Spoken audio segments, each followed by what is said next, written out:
Hey, Bonehead, what are you doing out here? You gonna do this or am I gonna do this? You just keep quiet now.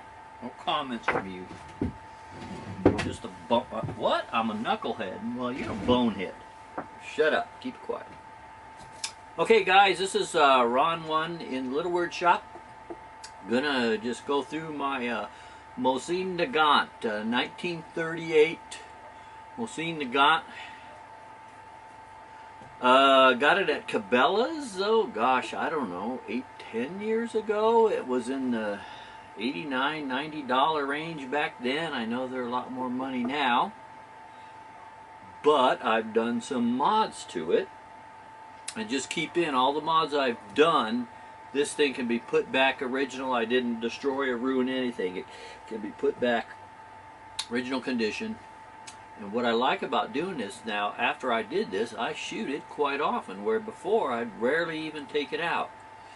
And it's got its own little ammo box here that I kind of camoed. Here's the bullets. I've got one of those great big crates when I bought the gun from Cabela's. And this is some Russian silver tip ammunition, and that was pretty cheap. And I still got a little over half, and inside the crate are like big sardine cans, and then you open up the sardine cans and all the bullets are packaged like this. So that's how that goes. And now let's go through some of the upgrades I did. I guess we'll start at the front here. I'll show you a close-up of this, and I got my cheater notes here because I'm old and I can't remember anything. So up here on the front we have the what the hell is it?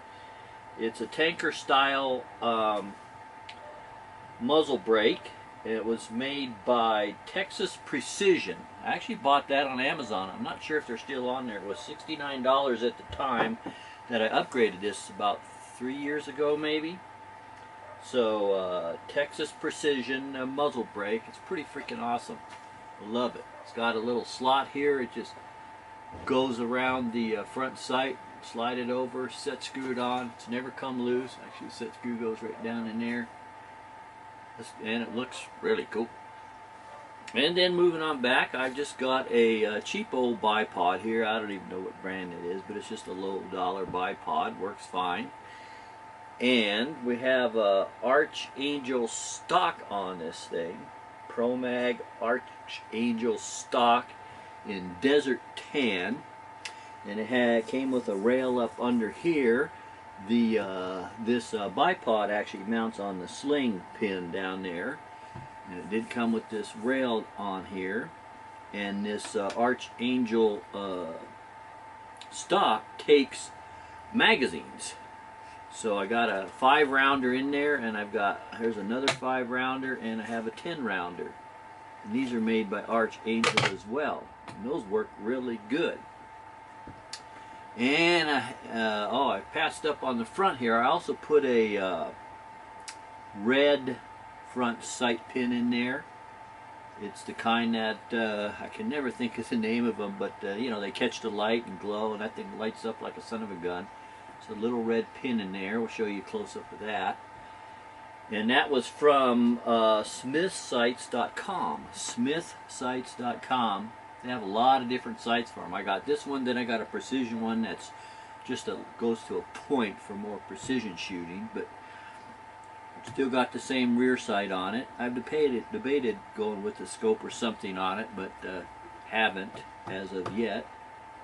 And this Archangel stock is fully adjustable, so you can crank up the cheek piece, you can lengthen the butt pad. It's actually pretty nice, and I didn't have to do a bit of carving out or anything to get the gun to go in here. It went right in. Then the last upgrade I did, I believe it's the last, I've got a Timney trigger in it. That made the biggest improvement. Man, and that was totally drop in. It said on the instructions sometimes you have to do little carving out of the stock, but it just dropped right in. It works fantastic. Nice light trigger for accuracy. So the only thing really not good on it right now is it's still got the old bolt that you know, you really got to kind of slap around to run it, but hey, works fine. Pretty freaking accurate. I've only taken it out to 100 yards so far. I'm going to move up to 300 yards soon, and you still got this sight here that cranks up and down for the distance. So I think that's about it for my 1938 Mosin Nagant with its upgrades. Is that okay with you, Bonehead? Yeah? Okay, so thanks for stopping by, and we'll catch you guys later, huh? Thanks, man.